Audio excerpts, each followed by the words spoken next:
Ойым алсам Чыңғызды, ойлоймын бүткіл қырғызды. Ол тусам Чыңғыз жанына, өзімді сізем сыймықты. Ақындан ашқан ақын бұл, алмаз ұшқан зақын бұл. 10 мың жыл тұрса дат баспас, оқмыша жоқ алтын бұл.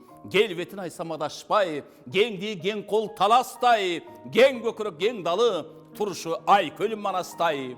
Оğlu бұл менің жергемден, оğлундай бардық елдерден, күн болып Чыңғыз күліңдөп, көз майналат көргөндүн. Аргимден ойы бұрылған, ақшымқар ұшқан туырдан, атақ олды қырғыздың, аяламға оғылған. Керемет оğлды бұл өңді, от бұсыра көшпігін, сақтайлы чеке сөздерден, сақтайлы чекер көздерден.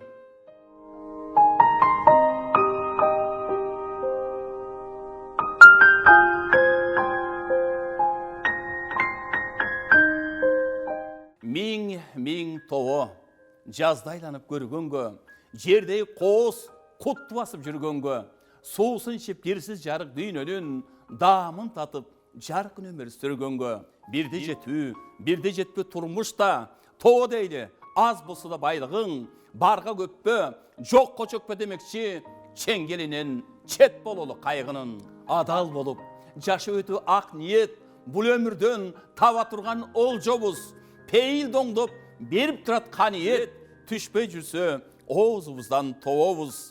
Жеңуші тұрмыштағы жамандықты, тилейлі өмірдегі амандықты, içine қар өзгөйден ыйман келсін, тилейлі адамдағы адалдықты.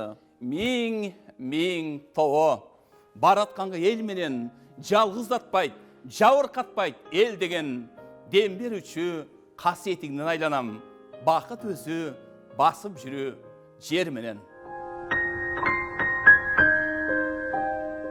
Өсісі өсімдіктің айдан, күнден, өлкөнің өсі жағы мұғалімден, жертің шар мамыт мисал қылым бұрын, тұрмыштың қанша сөрін тұя білген, білімді жана ақылды жана сезгіч, жашоның кереметі мұғалім сен. Тектерден текейтерген бала кезде, теңірден тескер бір тентте келем, мұғалім бер төгіп, там көрітіп, көтеріп кирпигіне алды елеген, көзіме ұшынша ысық көрінгөндөн, біз шілеп алар тамақ içпейт дегем. Алар ма көрінші башқачарақ, қалдайып келатқанда кетеп қармап, жылмайып жырғап қана тұрар еле, күн шығып келатқандай бардық тарап. Мұғалім деген атты, апа деген, ене деген, тазанын тазасына теңеп келем, даражам қанша биік чоңой болсын, көрінсі бала кездей сүрдеп кетем, тумағым аларыма азаз қалып, өзімді оқучыңдай елестетем. Өмірге жаралсаң да тенеңден, тұрмышқа төрелесің мұғалімден, өсісі өсімдіктің айдан күнден, өлкөнің өсі жағы мұғалімден.